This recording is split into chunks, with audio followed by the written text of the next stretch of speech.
Hi, everybody. This is Mrs. Gladstone, and I'm going to be reading Finding Zasha, written by Randy Barrow.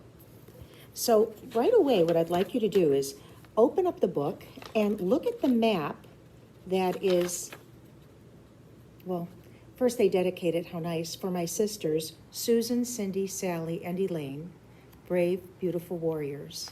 That's lovely. Then the next page shows you a map of Russia. And this story is going to be taking place in Russia, and specifically in a city called Leningrad. And it reads, "This map shows Leningrad and the surrounding cities that are important to Ivan's extraordinary journey. It is not intended to exactly represent the distances between cities, nor does it show the entirety of Russia." Interesting. Okay. And as we turn the page, the pages are sticking together. Right after that map, there also is kind of a feeling that you get when you see the picture, and you see those big aircrafts, and you see that barbed wire fence. So this, in fact, is the setting is in Leningrad, Russia. Chapter 1. I grabbed Hitler from behind I grabbed Hitler from behind by the hair and wouldn't let go. "Ow, you're hurting me," he cried. "Coward, baby, Nazi pig. You'll pay for what you've done to Russia. Now turn around, and if you make one false move, this bayonet goes right into your gut." "Be careful, you could hurt me," he whined. "Don't tempt me," I snarled, poking a stick into his back. "Why do I always have to be Hitler? Why can't I be the Russian general for a change?" Misha asked. It was a fair question. His brother Alik and I made him play Hitler all the time. We blamed it on his dark hair. We said it matched the mustache made of brown cloth we pasted on his upper lip. In truth, it was because he was 11 years old, and we were 12, and we could always talk him into it. Alik liked playing Stalin, the boss of all Russia, while I preferred to call myself General Ivan, mostly because I liked the sound of my name with a fancy title in front of it. "Do you know who I feel sorry for?" Alik asked. "Blondie, Hitler's dog. We'd seen pictures of them once in the newspaper. She was a beautiful German shepherd." "Poor Blondie," I agreed. "Can you imagine having to lick his hand all the time?" "Ew," groaned Misha. "I'd bite it right off." "Or having to do what he told you to do? Or be punished?" Alik continued.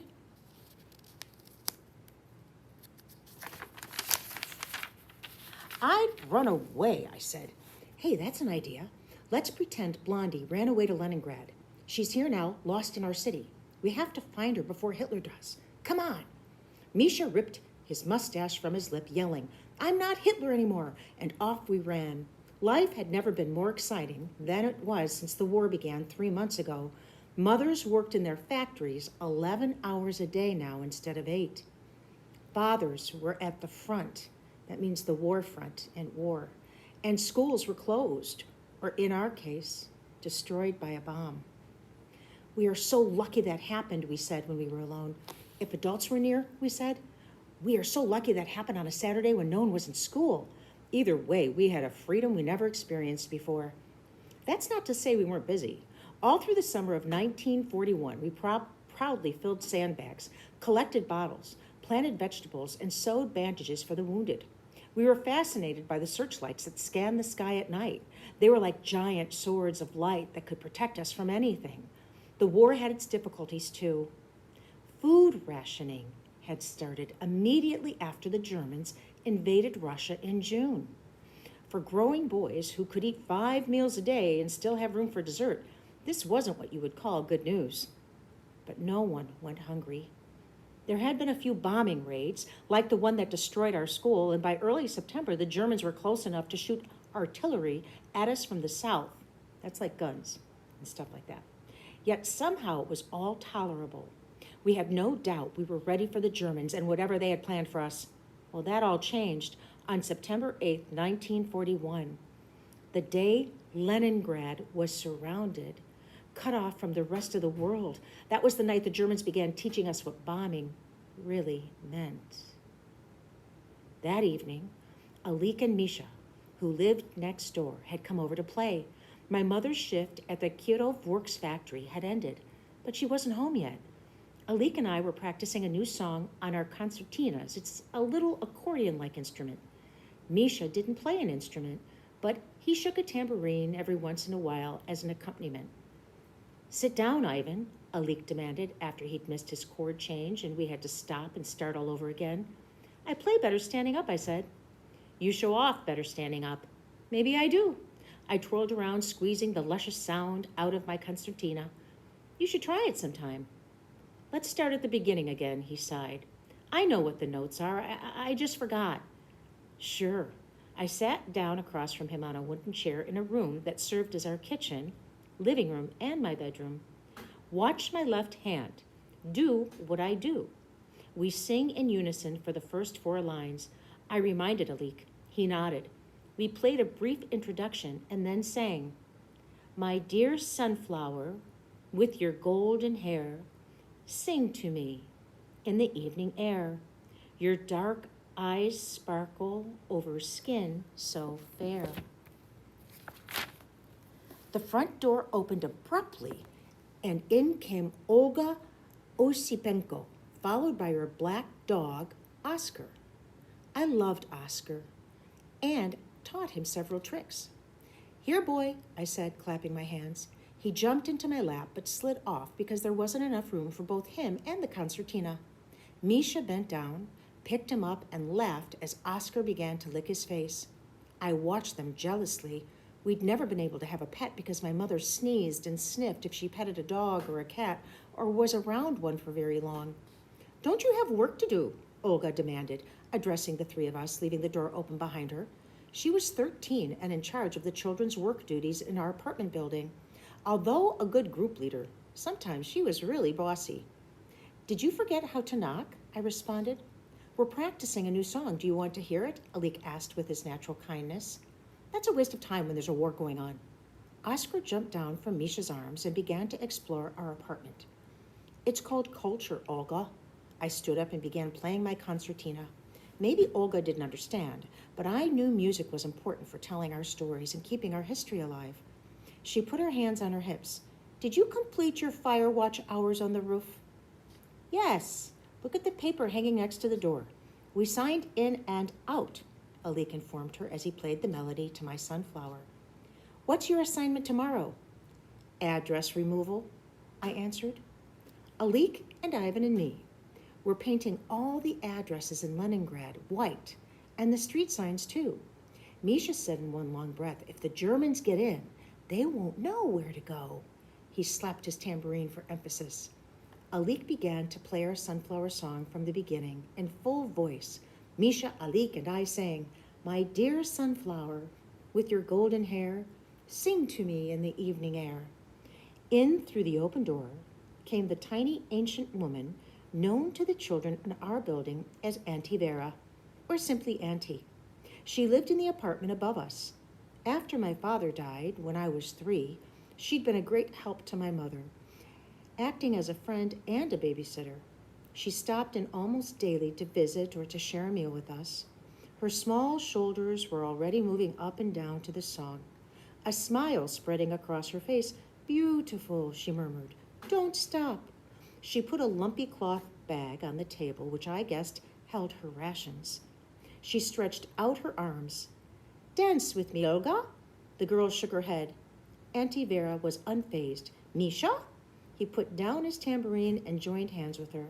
Alik and I both began playing more enthusiastically now that we had an audience of sorts. Even Oscar sat down in front of us, as though to listen. I imagined how wonderful it would be to play for a room full of people one day.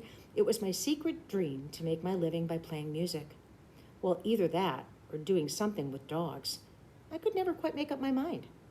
Then, at the open door, smiling at the scene before her through... Then at the open door, smiling at the scene before her through her weariness was my mother. "Mama," I called, continuing to play. "How do you like our new song? Come dance for us." Uh-oh, hang on. My pages are a little stuck. Oh, So she laughed as she set her heavy bags down on the kitchen table. The only dancing I want to do is in my sleep. Hello, everyone. Hello, Oscar. Oscar looked up at her and wagged his tail, although he knew by now she never petted him. After work, my mother usually stopped at 1 or 2 stores to get our rations. She had to do this almost every day, as most stores stocked only one item. This one for bread, that one for cheese or butter, another for a small bit of meat. Precious hours she could have spent sleeping or home with me were wasted standing in line. It was a new demand of the war, but my mother was strong and only a few years over 30. Thankfully, I was able to help her by standing in some of the food lines now that school was suspended. I smiled as I looked at my friends, my mother, our cozy apartment, my little world. Rising out of my chair, I tried to infuse my music with the joy I felt. Ivan, my mother said, I like the new song you and... She stopped talking and her head tilted suddenly to the side. She ran to the windows at the front of our apartment, stuck her head out as far as she could and scanned the skies. I stopped playing and heard what she heard. A low drone, steady, getting progressively louder. The notes from Alik's concertina faded. Auntie and Misha stopped dancing.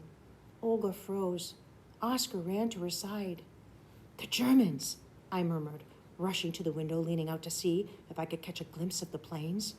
Yes, she said, but something's different. As if on cue, the sound of the incoming planes seemed to double.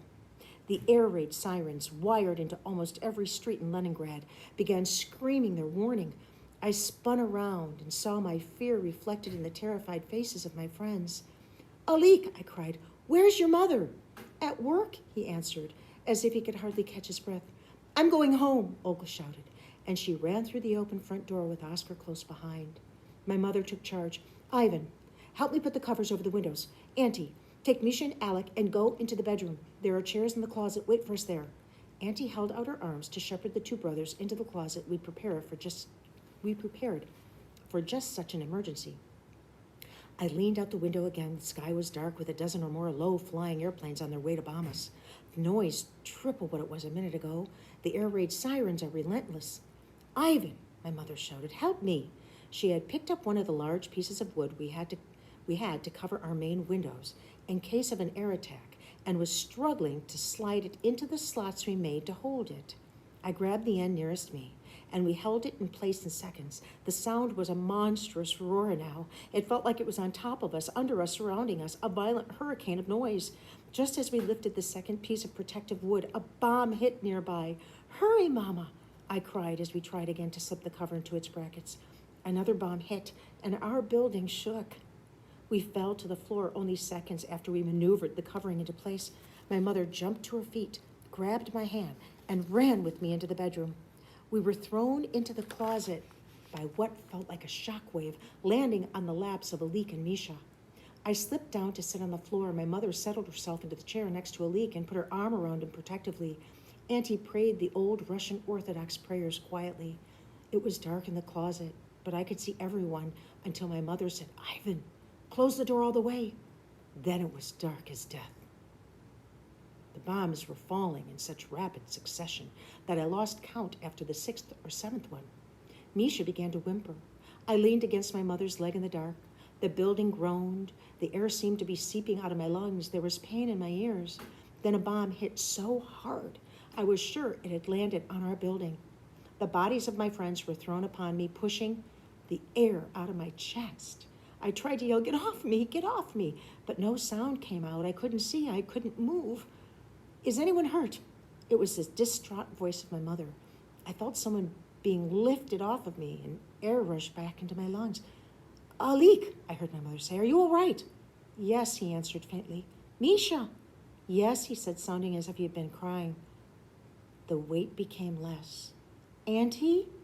I'm here, she said almost cheerily as the last of the bodies slipped off my back. Ivan, my mother said softly, fearfully, as she touched my shoulder and turned me over. I'm okay, I said faintly, coughing as the fine dust that covered my lips seeped into my throat when I spoke. Sit up. She pulled me into a sitting position and then onto the chair next to her, holding me to her. More bombs exploded in the distance. The planes had dropped our share of the loads on us and moved farther into the city to try to destroy someone else. Can we open the door, Mama? I asked, desperate to have even the smallest bit of light in our cramped closet. The bedroom windows were small and on the other side of the room, but they were uncovered. She hesitated. Just an inch, she said, fumbling for the doorknob in the dark. The comfort that slice of light provided calmed the terrible fear in me. I saw Misha, most clearly, slumped in the chair, eyes wide open, his thumb in his mouth. I smelled a pungent, sour odor. What's that? I said half to myself, understanding at the same moment that it was Misha wetting his pants. No one answered. Where do you think they are now? Alec sounded frightened. I don't know, my mother answered calmly. Will they come back? Misha asked, not bothering to take his thumb out of his mouth. I think they're done for the day, Auntie said with assurance, as if trying to cheer us up. It will be dark soon. They won't be able to aim very well in the dark. Can I go look, Mama? No. We wait 15 minutes after the last bomb. If we don't hear any planes, we can go out again. The echo of the air raid sirens lingered, but they were coming from other neighborhoods now. I felt claustrophobic and sweaty. It seemed there was just barely enough oxygen for the 5 of us. Look at the bright side, Alec added after a minute. I waited, unable to imagine a bright side to a German bombing raid. Olga went home. I laughed in spite of myself, so did the others. It would have been unbearable with one more person in the closet, even if she did come with my favorite dog. Suddenly, I didn't feel so bad. This is how soldiers must feel, I thought. Proud and relieved at having made it through an air raid in one piece. After 15 minutes had passed, my mother let us leave the closet. We looked ghostly, covered in the fine, dusty powder that had fallen from the tiny cracks that opened in the wall and ceiling as the bombs did their work. It's all right, Misha, I heard my mother say softly to him. I'll take care of it. Do you think my apartment is still there? Auntie asked us with a forced laugh. Ivan, why don't you boys walk Auntie upstairs, my mother said. Make sure everything is okay. I'll go out front in a minute and see what was done to our building. I agreed, but watched her as she surveyed our living room area, picking up the small framed photograph of my father off the floor and putting it back in its place. The glass cracked, she murmured sadly. Our concertinas, I exclaimed, having forgotten they lay unprotected. Alec picked his up, shaking it gently to get rid of a light coating of gray dust. I think they'll be fine. I can't see them too well. The wooden windows covers were still in place, adding a gloominess to our usually cheerful home. Auntie stood in the front of a wall mirror that hung askew. It's kind of like a little off-center, brushing the dust from her shoulders and her hair, retying the small blue headscarf she wore. There was a tremor in her hand, like a shake. Alec and I slipped the heavy window covers off, letting in an eerie, smoky light. My mother soaked a dish towel in water, going back to the closet to clean up after Misha. Under normal circumstances, Alec and I would have teased Misha mercilessly for his accident that night. That night, both of us pretended the dark, wet spot on his pants wasn't there. What do you say, boys? Auntie asked, picking up her bag. Are you ready to take me home? All I really wanted to do was pretend everything was normal and be alone in our apartment with my mother and have her listen to the details of my day while we ate dinner. I was watching Alec pack his concertina in its case and Misha wipe his tambourine with his shirt when I heard the planes once more. Mama, I cried, they're coming back. Get in the closet, she yelled, everyone. The 5 of us ran for our cramped shelter. There was no time to cover the windows again. The air raid sirens shrieked just as we closed the door. We banged around in the cramped space as if we were in a car that kept hitting tree after tree after tree. The war had finally reached Leningrad. That's chapter 1. And I will go ahead and record chapter 2 and 3 a little bit later. Looks like it's a good story, guys. Make sure if you have questions or notes to write them down on stickies. I'm looking forward to talking about it with you.